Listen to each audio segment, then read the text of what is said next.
그날 밤 나는 2개의 감옥을 오가야 한다는 사실을 깨달았습니다. 남편은 다방 폭행 사건으로 여전히 수감 중이었고 이제는 아들까지 감옥에 들어가 있었습니다. 처음으로 두 사람의 면회를 같은 날에 잡아야겠다고 생각했습니다. 버스를 타고 몇 시간을 달려 남편이 있는 감옥으로 향했습니다. 남편을 만난 뒤에는 다시 버스를 갈아타고 반대 방향에 있는 아들의 감옥으로 가야 했습니다.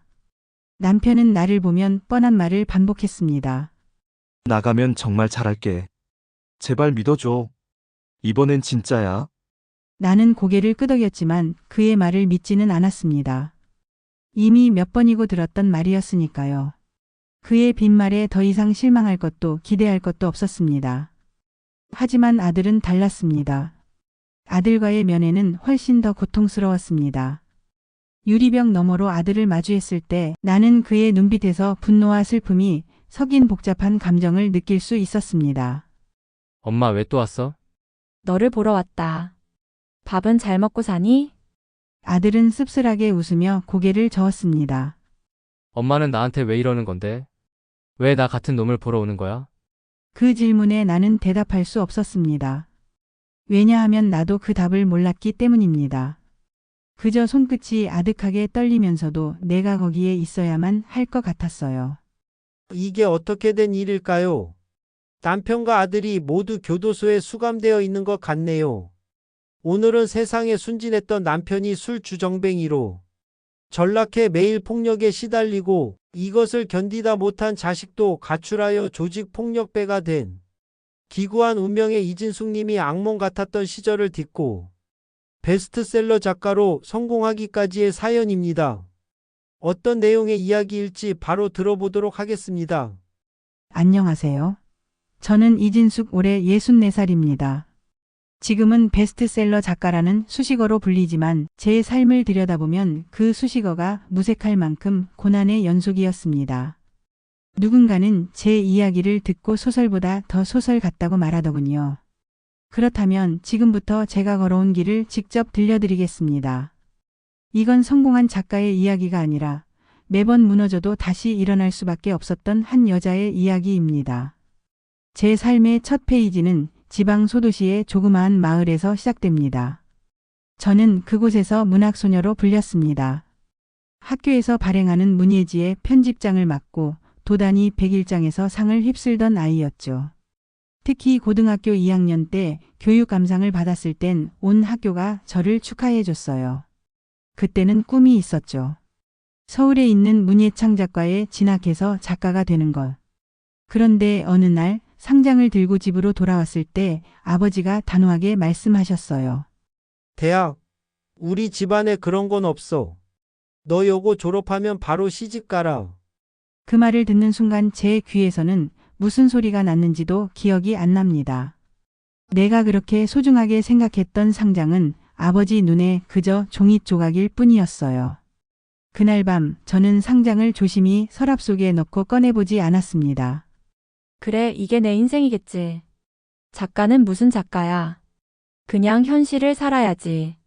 21살 저는 결혼했습니다. 남편은 첫눈에 참 순수해 보였어요. 술도 담배도 안 한다는 말에 저도 마음이 놓였죠. 결혼 초에는 정말 평화로웠습니다. 가난했지만 밥 한 그릇 나눠 먹으며 웃기도 했어요. 그런데 그 평화는 몇 개월 지나지 않아 군대를 가면서 깨지기 시작했습니다.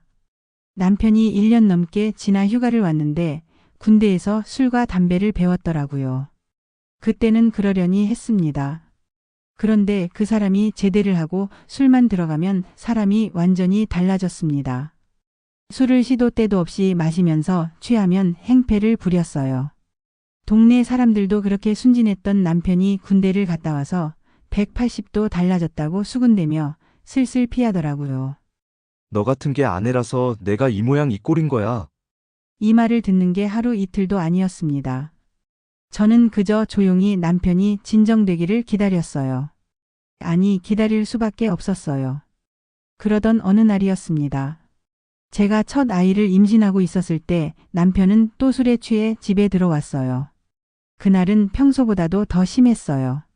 주먹으로 테이블을 내려치고 물건을 집어던졌어요. 저는 배를 감싸 안고 방으로 들어가려 했는데 남편이 갑자기 소리를 질렀어요. 너 지금 내가 말하는데 어디 도망가? 그 순간 그의 발이 제 배를 향해 날아왔습니다. 안 돼, 제발 내 아이만은. 병원에서 눈을 떴을 때 저는 배를 감싸며 울지도 못했습니다. 의사가 와서 제게 말했죠. 안타깝지만 아이를 지키지 못했습니다. 그 말을 들었을 때 저는 제가 무슨 생각을 했는지도 모르겠어요. 그저 머리가 텅 비어버린 것 같았죠. 그런데 그 안에서는 이런 말이 울리고 있었습니다. 내 잘못이다. 내가 더 조심했어야 했는데. 내가 더 참았어야 했는데. 하지만 정말 제 잘못이었을까요? 아니었겠죠. 저는 그걸 인정하기까지 너무 오랜 시간이 걸렸습니다. 그 후에도 제 삶은 나아지지 않았습니다. 남편의 폭력은 계속됐고 저는 시댁에서 모든 집안일을 도맡아 하며 시어머니의 구박까지 받아야 했습니다. 네가 뭐 하나 제대로 하는 게 있어. 이 집안을 말아먹으려고 작정했니? 그 말을 들으며 국을 끓이다가 실수로 엎지른 적이 있었습니다.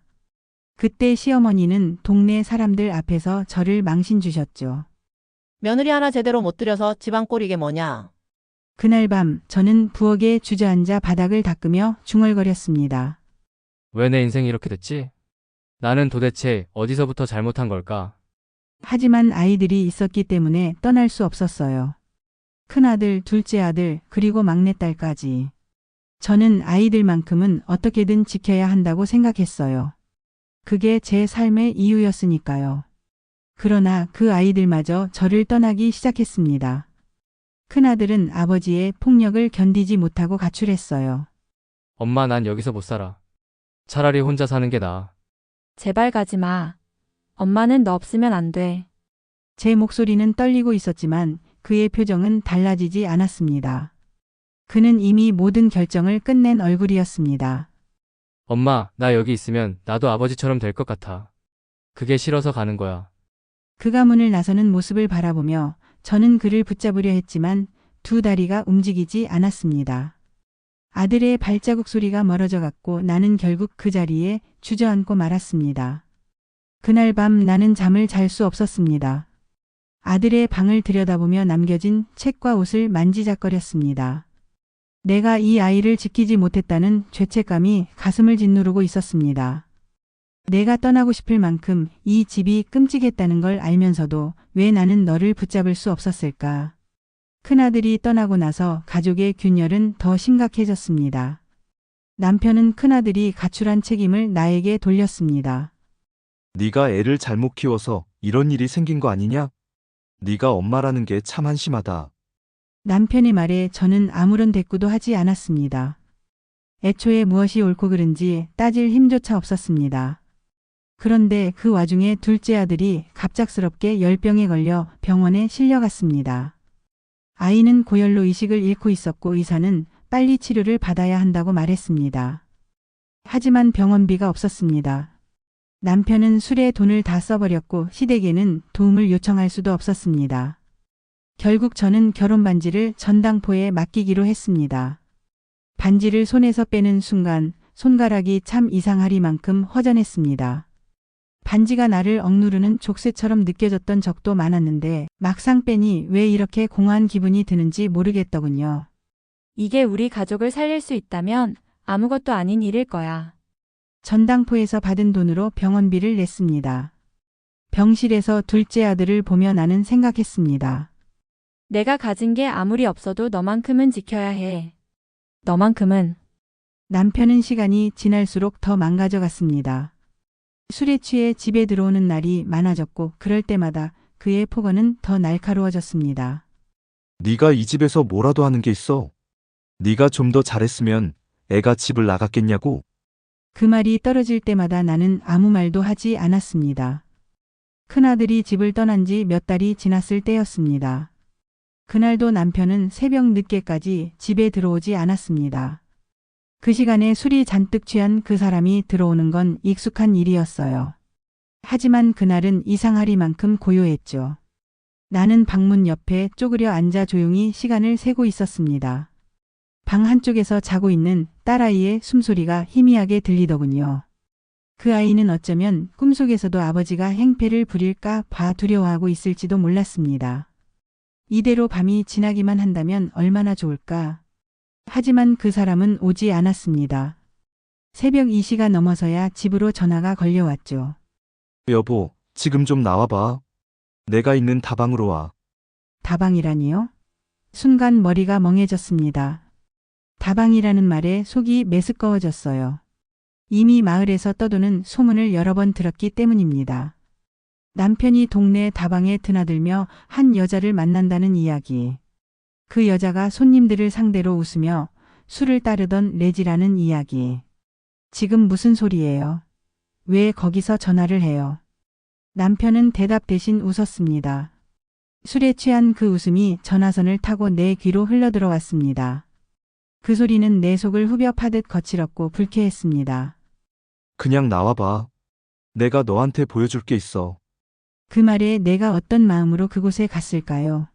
솔직히 말하면 가지 말았어야 했습니다. 집 안에서 문을 잠그고 아무것도 듣지 말았어야 했어요. 그러나 나는 그 말을 따랐습니다. 다방에 들어섰을 때 나는 그 장면을 평생 잊을 수 없게 되었습니다. 남편은 한 여자의 어깨에 팔을 둘러 억지로 웃고 있었어요. 여자는 힘들게 웃음을 짓고 있었지만 그 눈에는 두려움이 서려 있었습니다. 남편의 손목은 그녀의 어깨를 꼭 누르고 있었고 마치 그 자리를 떠나지 못하게 하는 쇠사슬 같았습니다. 왜 이렇게 늦었어? 남편은 나를 보고 비틀거리며 서서 말했습니다. 내가 너한테 보여줄 게 있다고 했잖아. 나는 아무 말도 할 수 없었습니다. 발이 그 자리에 묶인 듯 움직이지 않았어요. 나를 올려다보는 여자의 눈과 마주쳤을 때 나는 그제야 알았습니다. 이 여자도 나처럼 이 같은 상황에서 벗어나고 싶어 한다는 걸. 여기도 지옥이구나. 남편이 비틀거리며 나를 향해 걸어오더니 갑자기 소리를 지르며 소주병을 집어 던졌습니다. 왜 이렇게 내 말을 못 알아들어? 내가 지금 얼마나 힘든데 왜 너는 항상 날 이해 못해? 그 소리가 다방 안을 가득 채웠습니다. 여자는 고개를 숙였고 종업원은 멀찍이 물러서 있었습니다. 나는 거기서 한마디도 하지 못했습니다. 남편의 말과 행동은 모든 공간을 잠식해 버렸습니다. 다방 레지가 무언가를 말하려고 입술을 떼었지만 남편은 소리치며 그녀의 팔을 거칠게 잡아당겼습니다.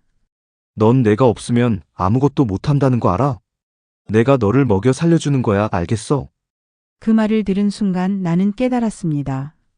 저 사람은 누구에게든 똑같은 방식으로 대하고 있다는 걸. 나를 짓밟던 방식 그대로 저 여자도 짓밟고 있다는 걸. 저 사람은 변하지 않겠구나. 누구도 구할 수 없겠구나. 그날 밤 나는 다방에서 나오는 길에 발걸음을 떼기가 힘들었습니다. 발끝이 무거웠습니다. 다방에서의 냄새와 그곳의 소음이 머릿속에서 맴돌았습니다.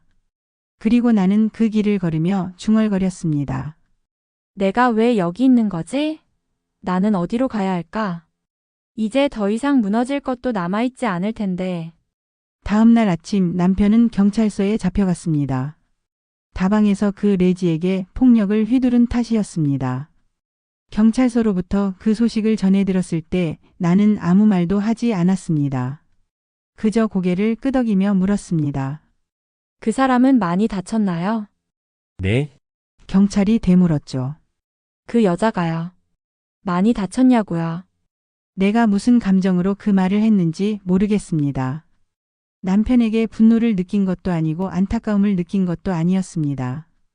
그냥 무감각했습니다. 그 여자라도 살았기를 바라는 마음이었을까요? 남편은 구속되었고 나는 그의 감옥 뒷바라지를 떠맡았습니다. 이게 숙명인가 봐. 내가 선택한 결혼이니까 이 고통도 내 몫인가 봐. 나는 그때까지도 이렇게 생각했어요. 그를 돌봐야 한다고. 그를 끝까지 책임져야 한다고. 내가 잘못한 것도 아닌데 말이죠. 감옥 면회실에서 남편은 항상 똑같은 말을 했습니다. 나가면 잘할게. 이번엔 진짜로 잘할 거야. 그 말을 들을 때마다 나는 고개를 끄덕였지만 속으로는 아무것도 느끼지 못했습니다. 그의 말은 빈 껍데기 같았어요. 약속도 후회도 반성도 아닌 그냥 소리일 뿐이었어요. 면회를 마치고 돌아가는 길 나는 버스 창문 너머로 희미하게 보이는 하늘을 바라보며 중얼거렸습니다. 언제쯤 이 끝이 보일까? 내가 더 이상 감당할 수 없을 때 누가 나를 붙잡아 줄까? 하지만 그 답은 그 누구도 아닌 내게 달렸다는 걸 나는 그때는 알지 못했습니다. 큰아들이 집을 나간 지 몇 년 후 그의 소식을 들은 것은 소문을 통해서였습니다. 너네 큰아들 도시에서 조직폭력배 됐다더라. 나이트클럽 뒷골목에서 싸움박질하며 산다는 소문이 자자해. 그 말을 들었을 때 나는 아무런 대답도 하지 못했습니다. 소문은 귀를 때리며 지나가지만 내 마음엔 이미 아무 소리도 들리지 않았기 때문입니다. 그래, 이게 내 운명이겠지. 내가 낳고도 지키지 못한 아들이니까 그 길로 들어선 것도 내 탓이겠지. 하지만 아들의 소식은 소문으로 끝나지 않았습니다.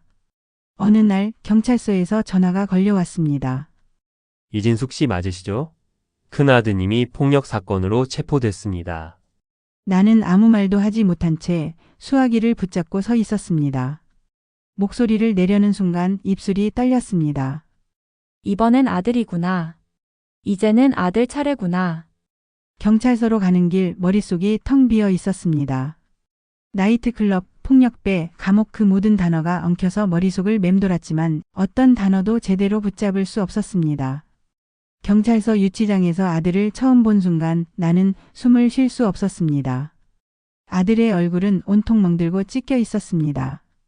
이마 위로 피가 얼룩져 있었고 눈동자는 뭔가를 포기한 사람처럼 공허해 보였습니다.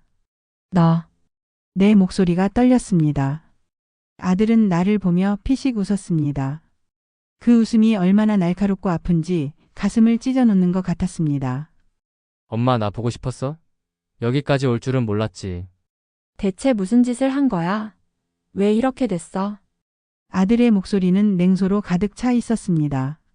엄마가 뭘 알아? 내가 어떻게 살아왔는지, 내가 뭘 겪었는지 엄마는 아무것도 모르잖아. 그냥 이렇게 된 거야. 그게 다야. 그 말을 들으며 나는 손끝이 차가워졌습니다. 눈물이 터질 것 같았지만 참고 싶었습니다.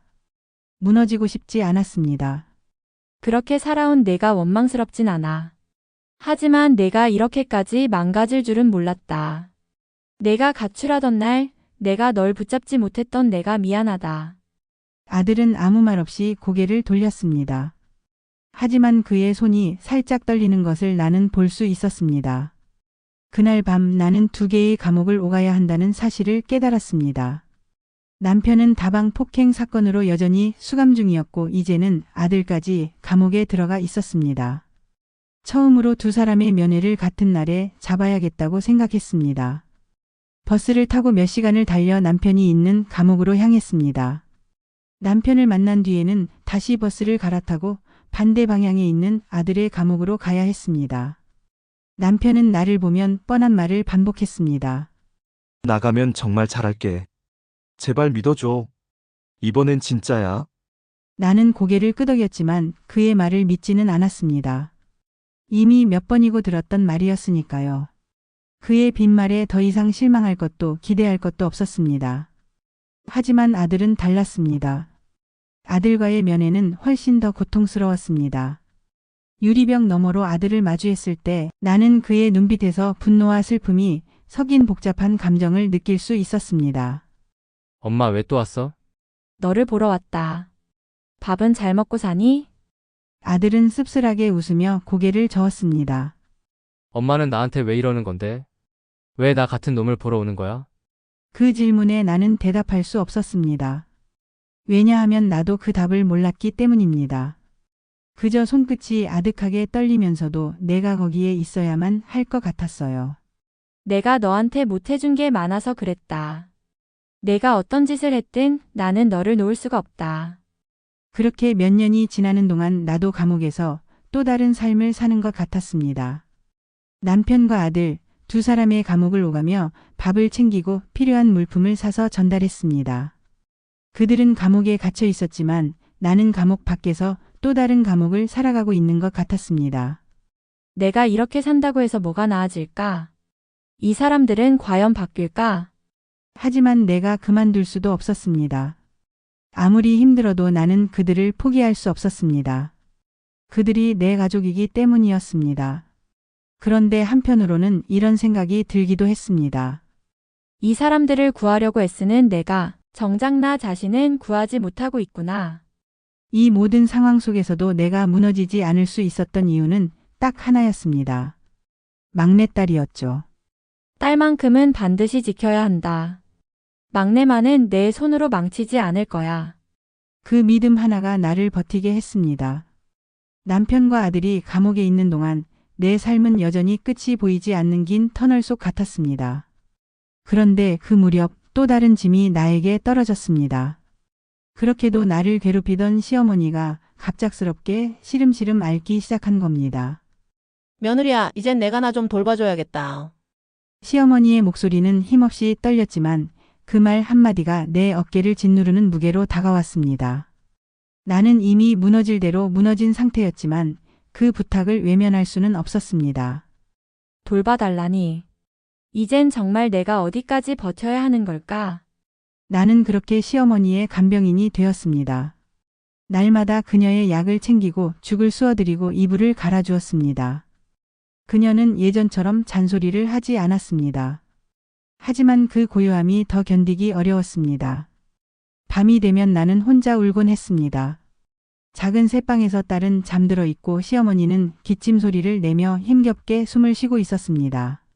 나는 이불 속에서 조용히 중얼거렸습니다. 왜 나한테만 이런 일이 생기는 걸까? 내가 무슨 죄를 지어서 이렇게까지 살아야 하는 걸까? 시어머니를 돌보는 동안 내 몸도 망가져 갔습니다. 한 번은 너무 피곤해서 죽을 끓이다가 냄비를 손에 쏟았습니다. 뜨거운 국물이 손등을 덮쳤을 때 나는 본능적으로 비명을 질렀습니다. 아이고, 며느리야. 무슨 일이냐? 시어머니가 방에서 소리쳤습니다. 나는 손등을 차가운 물에 담그면서도 대답하지 않았습니다. 시어머니에게 걱정을 끼치고 싶지 않아서가 아니라 그냥 아무 말도 하고 싶지 않았기 때문입니다. 이 고통마저 그냥 내 몫으로 삼아야지. 누구에게도 나눌 수 없으니까. 시어머니가 숨을 거두던 날 나는 그녀의 곁에 앉아 있었습니다. 그녀의 호흡은 점점 얕아지고 있었고 나는 그녀의 손을 꼭 붙잡고 있었습니다. 며느리야, 내가 너한테 잘못한 게 많다. 나는 그녀의 말에 깜짝 놀랐습니다. 평생 들어본 적 없는 말이었으니까요. 어머니, 그녀는 힘겹게 눈을 뜨고 나를 바라보았습니다. 그 눈빛에는 어떤 후회와 슬픔이 담겨 있었습니다. 미안하다, 용서해다오. 그 말을 끝으로 그녀는 눈을 감았습니다. 나는 그 순간 말을 잃었습니다. 숨을 쉬는 것도 잊어버린 채 그저 그녀의 손을 붙잡고 있었습니다. 용서해달라고? 이제 와서? 이건 너무 늦은 게 아닌가요, 어머니? 하지만 내 입에서는 다른 말이 나왔습니다. 어머니, 이제 편히 쉬세요. 나는 그 말을 하고 나서야 내가 눈물을 흘리고 있다는 걸 깨달았습니다. 평생 내게 상처를 주었던 사람인데도 그녀가 떠난다는 사실이 이렇게도 슬플 줄은 몰랐습니다. 그 후로도 나는 할 일이 많았습니다. 남편도 아들도 감옥에 있는 상태였기 때문에 초상은 나 혼자 치러야 했습니다. 장례식장에서는 조문객들을 맞이하며 웃음기 없는 얼굴로 절을 했습니다. 어떤 사람들은 나를 보며 속삭였습니다. 그렇게 시집살이 시키더니 결국 며느리가 다 해내네. 참 고생도 많다. 그 말을 들을 때마다 가슴이 저렸습니다. 하지만 얼굴에는 아무런 감정도 드러나지 않았습니다. 너무 지쳐서 너무 많이 울어서 더 이상은 아무것도 느낄 수 없었으니까요. 장례가 끝난 뒤 나는 시어머니가 남긴 작은 상자를 발견했습니다. 상자 속에는 그녀가 평생 모은 작은 금반지와 편지 한 통이 들어 있었습니다. 편지에는 짧게 이렇게 쓰여 있었습니다. 며느리야, 너는 참 강한 아이더라. 내가 너를 괴롭힌 게 후회스러웠다. 이걸로 내가 하고 싶은 거라도 해라. 너는 그럴 자격이 있다. 그 편지를 읽는 동안 나는 끝내 참았던 눈물을 쏟아냈습니다. 반지가 무거웠습니다. 작은 반지였지만 그 무게는 마치 그녀가 내게 남긴 모든 시간이 담긴 것 같았습니다. 그날 밤 나는 혼자 작은 상자를 들고 한참을 앉아 있었습니다. 그녀의 마지막 말과 편지가 머릿속을 떠나지 않았습니다. 용서해달라니 어머니, 사실 저는 이미 용서했는지도 몰라요. 제가 이렇게까지 살아남았다는 것 자체가 어쩌면 당신을 용서하고 싶었기 때문이었을지도 몰라요. 그날 이후로 나는 다시는 그녀를 원망하지 않았습니다. 원망할 힘조차 남지 않았을지도 모릅니다. 그녀가 떠나고 난 빈자리는 텅 비었지만 한편으로는 묘한 안도감도 있었습니다.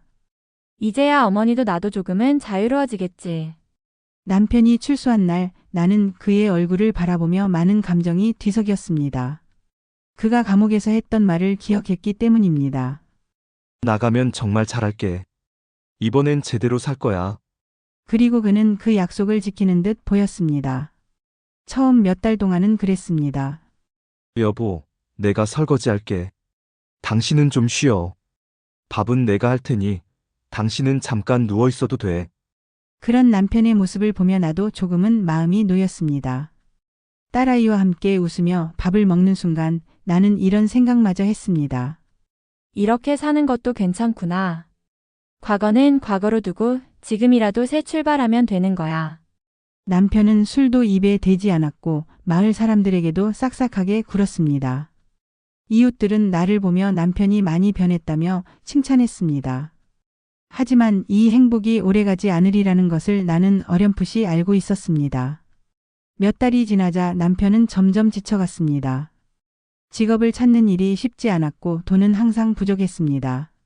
그는 조용히 담배를 다시 피우기 시작하더니 어느 날부터는 밖에서 시간을 보내는 일이 많아졌습니다. 어느 날 밤 그는 퉁명스럽게 말했습니다. 오늘은 친구를 좀 만나고 올게. 당신은 먼저 자.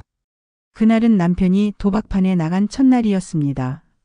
그가 돌아왔을 때 그의 손은 텅 비어 있었습니다. 나는 아무것도 묻지 않았습니다. 하지만 그의 표정이 모든 것을 말해주고 있었습니다. 그는 매일같이 집을 나갔고 돈이 궁해질수록 화를 내기 시작했습니다. 술도 다시 마시기 시작했습니다. 너는 맨날 집에만 있으면서 돈 한 푼 못 벌잖아. 이 집 꼴이 이게 뭐야? 나도 이러고 싶지 않았다고. 나는 그가 술에 취해 소리칠 때마다 조용히 딸아이를 방으로 데리고 들어가 문을 잠갔습니다. 다시 시작된 거야. 결국은 변하지 않는 거였어. 어느 날 저녁 하늘에서는 눈이 내리고 있었습니다. 나는 딸과 함께 저녁을 먹고 있었지만 남편은 보이지 않았습니다. 그는 아침부터 나가더니 소식이 없었습니다. 눈이 오니까 더 늦겠지. 어디선가 술을 마시고 있겠구나. 그런 생각을 하며 접시를 치우고 있을 때였습니다. 전화벨이 울렸습니다. 수화기를 들었을 때 나는 무슨 일이 일어났는지 직감했습니다. 이진숙 씨 맞으시죠? 남편분이 교통사고로 응급실에 실려오셨습니다. 상태가 좋지 않습니다. 빨리 오셔야 할 것 같습니다. 나는 그 말을 듣고 아무것도 챙기지 않은 채 병원으로 달려갔습니다. 머릿속은 텅 비어 있었고 다리까지 힘이 풀릴 것 같았습니다. 제발 아직 살아있기를. 제발 한 번이라도 얼굴을 보게 해주세요. 병원에 도착했을 때 간호사가 내게 고개를 숙이며 말했습니다. 남편분께서 조금 전에 돌아가셨습니다. 그 순간 나는 바닥에 주저앉고 말았습니다. 눈물이 나오지도 않았습니다. 모든 게 너무 갑작스럽고 너무 허무했습니다. 한마디도 남기지 않고 갔다니. 끝내 그 사람은 나한테 미안하다는 말 한마디 못 남기고 떠난 건가? 나는 그의 시신이 놓인 침상 옆에 서서 조용히 속삭였습니다. 왜 그렇게 서둘러 갔나요? 나한테 남은 건 이제 뭘까? 며칠 뒤 남편의 사고로 인해 보험금이 조금 나왔습니다. 많지 않은 금액이었지만 나와 딸이 살아가는 데는 조금은 도움이 될 거라고 생각했습니다. 하지만 그 돈마저 지켜지지 않았습니다. 빚쟁이들이 찾아온 겁니다. 사람 죽은 보상금이라고 우리가 못 받을 줄 알아? 그 사람 빚이 얼마인지 알아? 이 돈으로 그 빚부터 갚아. 이건 남편이 죽어서 나온 돈이에요. 이 돈마저 가져가면 우리는 뭘로 먹고 살라는 거예요? 그들은 웃으면서도 냉정했습니다. 우린 그런 거 상관없어. 빚은 빚이니까. 결국 그들은 보험금 대부분을 가져갔습니다. 남은 건 몇 장의 돈과 여전히 먹먹한 허탈감뿐이었습니다. 남편의 장례를 치른 뒤 얼마 동안 나는 매일 혼자 방 안에 멍하니 앉아 있었습니다. 딸아이는 곁에서 나를 걱정하며 조용히 내 손을 잡고 말했습니다. 엄마, 우리 이제 어떻게 살아? 나는 딸을 보며 조용히 미소 지었습니다. 그래. 이제는 더 무너질 것도 없다. 이 아이를 위해서라도 다시 일어서야 한다. 그날 밤 나는 어쩐 일인지 나도 모르게 서랍에서 오래된 상장을 꺼냈습니다. 교육 감상을 받았던 고등학교 시절의 상장이었습니다. 먼지가 잔뜩 쌓여 있었지만 그 글자들은 여전히 선명했습니다. 그 상장을 읽어보는 순간 내가 정말 원했던 게 무엇인지 잊지 말자. 이제는 내 삶을 찾아야 해. 나는 그날 결심했습니다. 대학에 가겠다고. 내가 정말 하고 싶었던 일을 다시 시작하겠다고. 그리고 딸아이를 지키기 위해 나 자신을 지키겠다고. 남편이 세상을 떠나고 딸아이와 단둘이 남은 작은 새방에서 나는 다시 내 삶의 의미를 찾기로 결심했습니다. 고등학교 시절 내가 문예지 편집장을 맡으며 글을 쓰던 시절의 나를 떠올렸습니다. 그때의 나는 자신감으로 가득 찬 아이였고 세상을 바꿀 글을 쓰겠다고 다짐했던 꿈 많은 당찬 소녀였습니다. 이제라도 그때의 나를 다시 찾아야 해. 나에게 남은 시간은 적지만 그래도 늦지 않았어. 나는 대학에 진학하기 위해 저축했던 작은 돈을 꺼냈습니다. 그 돈은 내가 딸아이의 미래를 위해 아껴두었던 돈이었지만 나는 이제 딸아이를 위해서라도 내 꿈을 이루어야 한다고 생각했습니다. 엄마가 대학에 가서 소설을 배울 거야. 딸은 나를 놀란 눈으로 바라보며 물었습니다. 엄마 정말 할 수 있겠어? 그동안 너무 힘들었잖아. 나는 딸아이의 손을 꼭 잡고 웃으며 말했습니다. 힘들었으니까 더 해야 해. 엄마가 포기하지 않으면 너도 내 삶에서 포기하지 않을 수 있을 거야. 50대의 나이에 대학 문예창작과에 입학한 첫날, 나는 강의실에 들어서며 주변을 둘러보았습니다. 교실에는 젊고 에너지 넘치는 학생들로 가득 차 있었습니다. 그들 사이에 앉아있는 내가 너무 늙고 초라하게 느껴지기도 했지만 나는 결코 뒤로 물러서지 않기로 했습니다. 여기에 내가 있을 자리가 있을까? 그렇게 생각했지만 강의실에서 교수님의 첫 강의를 들었을 때 나는 머리끝에서 발끝까지 전율을 느꼈습니다. 좋은 글은 삶의 진실을 담아냅니다. 글을 통해 독자들에게 전달하고 싶은 메시지가 있다면 그것이 무엇인지 자신에게 물어보세요. 교수님의 말이 가슴에 꽂혔습니다. 나는 집으로 돌아와 밤늦게까지 책상 앞에 앉아 글을 쓰기 시작했습니다. 수십 장을 쓰고 찢어버리고 다시 쓰기를 반복했습니다. 대학에서 글쓰기를 배우면서도 나는 생활비를 벌기 위해 저녁에 김밥집에서 아르바이트를 했습니다. 집으로 돌아오면 딸아이가 공부하는 옆에서 글을 썼습니다. 그 시간들은 나에게도 딸아이에게도 고된 시간이었지만 우리는 서로를 의지하며 버텼습니다. 어느 날 교수님이 내게 조용히 말씀하셨습니다. 이진숙 씨, 글쓰기에 특별한 재능이 있어요. 신춘문예 공모에 도전해 보는 게 어때요? 그 말은 내 가슴에 다시 불을 지폈습니다. 젊은 시절부터 꿈꿔왔던 문단 데뷔의 기회를 잡을 수 있다는 희망이 생겼습니다. 그 후로 나는 새벽까지 글을 쓰며 공모 준비에 몰두했습니다. 손가락이 펜을 쥐는 것조차 아플 정도로 글을 썼고 교정에 교정을 거듭했습니다. 글을 완성한 뒤에는 봉투에 조심스럽게 넣으며 떨리는 손으로 공모원고를 우체국 창구에 맡겼습니다. 이 글이 내 모든 삶을 담아낸 거야. 이 글로 세상이 내 이야기를 들을 수 있다면 그걸로 충분해. 당선 발표가 나던 날 나는 전혀 기대하지 않고 있었습니다. 수많은 글 속에서 내 글이 선택될 가능성은 희박하다고 생각했으니까요. 그런데 그날 대학 강의 중에 교수님이 내 이름을 불렀습니다. 이진숙 씨, 신춘문예 발표 보셨나요? 축하합니다. 당선됐어요.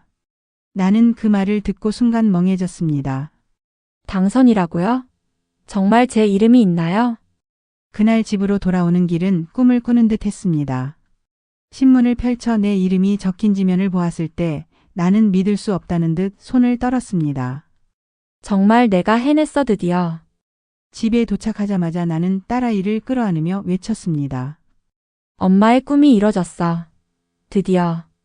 딸아이도 나를 꼭 안으며 눈물을 글썽였습니다. 엄마 정말 대단해. 엄마가 이뤘어.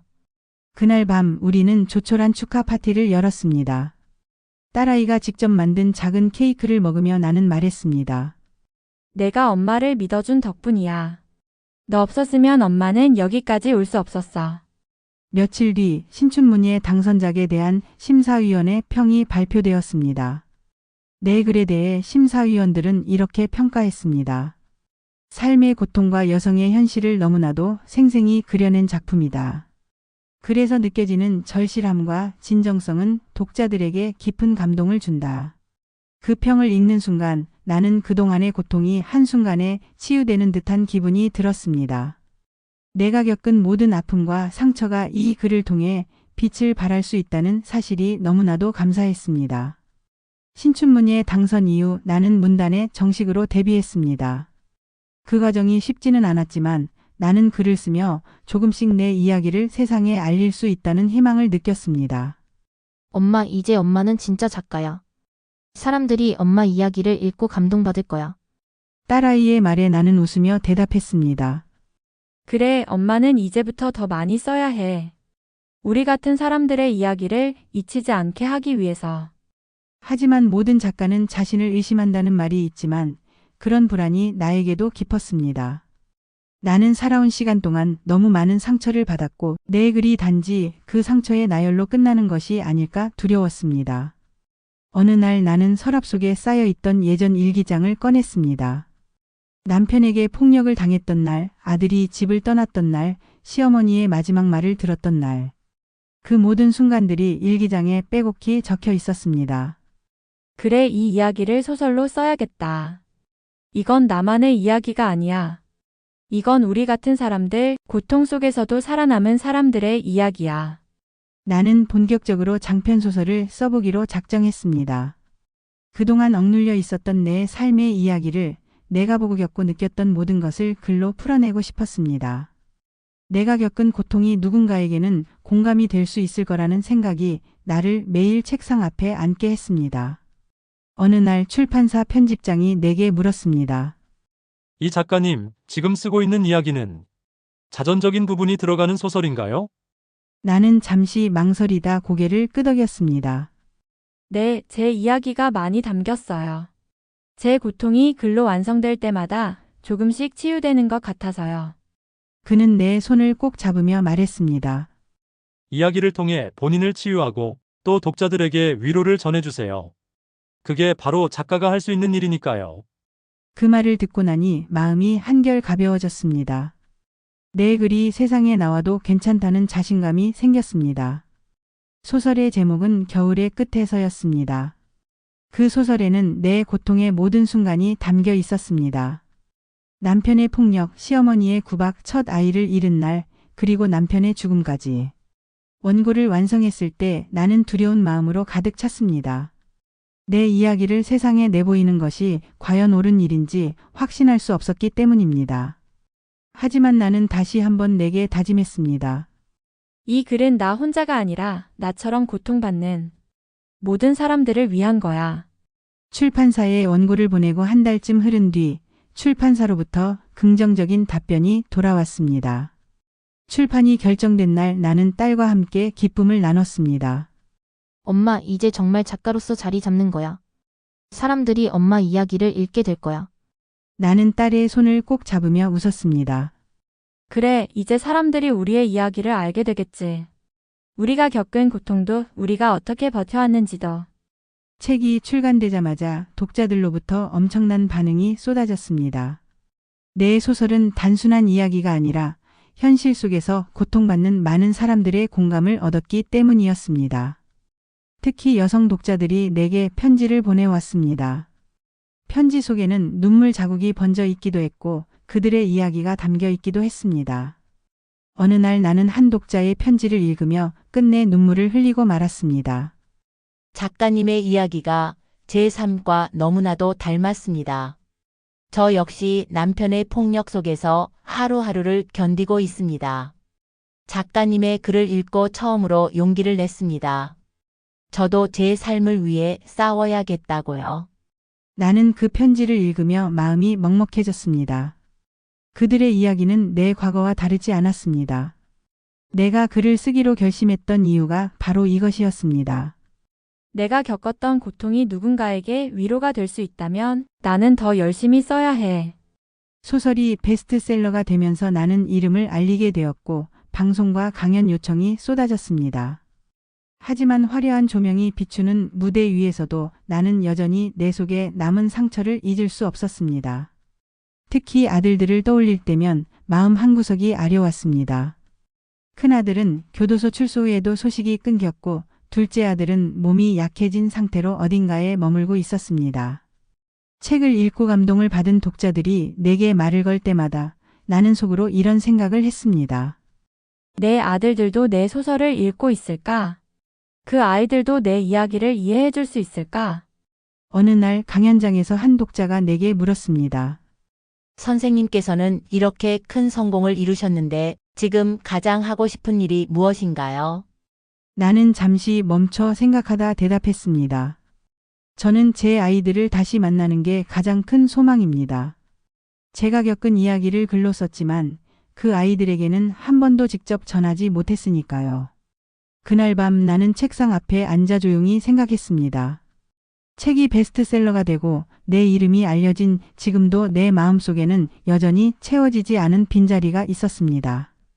내가 세상에 내 이야기를 전했는데도 정작 가장 중요한 사람들에게는 아무 말도 하지 못했구나. 나는 펜을 들어 편지를 쓰기 시작했습니다. 아들들에게 보내는 편지였습니다. 편지는 아주 짧고 간단한 말로 시작됐습니다. 보고 싶다.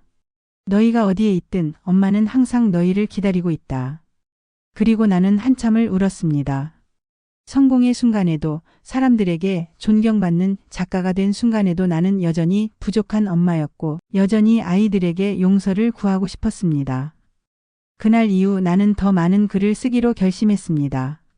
나의 이야기가 단지 나만의 이야기가 아니라는 것을 알았기 때문입니다. 엄마, 사람들한테서 또 편지가 왔어. 엄마 책을 읽고 얼마나 힘을 얻었는지 이야기했어. 딸아이가 나를 바라보며 환히 웃었습니다. 나는 딸아이의 손을 잡고 말했습니다. 엄마는 이제 더 많이 써야 해. 우리 같은 사람들의 이야기를. 아픔 속에서도 살아남은 사람들, 그들의 이야기를 잊히지 않게 하기 위해서. 나는 그렇게 또 한 권의 원고를 쓰기 시작했습니다. 내 글이 누군가에게 희망이 될 수 있다면, 내가 살아온 삶이 의미를 가질 수 있다면 그걸로 충분하다고 생각했습니다. 베스트셀러 작가로 명성을 얻었지만 내 마음 한구석에는 항상 아들들에 대한 미안함과 그리움이 자리 잡고 있었습니다. 큰아들이 집을 떠난 지 20년이 넘었고 둘째 아들 역시 내 곁에 있지 않았습니다. 나는 늘 내 글이 세상에 닿아도 정작 내 자녀들에게는 닿지 않을 거라는 두려움을 품고 있었습니다. 어느 날 한 인터뷰에서 기자가 나에게 물었습니다. 이진숙 작가님, 자녀분들께서는 작가님의 성공에 대해 뭐라고 말씀하시나요? 그 질문에 나는 잠시 멈칫했습니다. 손끝이 살짝 떨리며 차마 솔직하게 대답할 수 없었습니다. 아직 그들과 만나지 못했습니다. 하지만 제 이야기가 그들에게 닿기를 바라고 있습니다. 그로부터 몇 달 뒤 나는 낯선 번호로 걸려온 전화를 받았습니다. 수화기 너머로 들려오는 목소리는 낯설면서도 너무 익숙했습니다. 엄마 나야. 나 큰아들. 나는 심장이 멈추는 줄 알았습니다.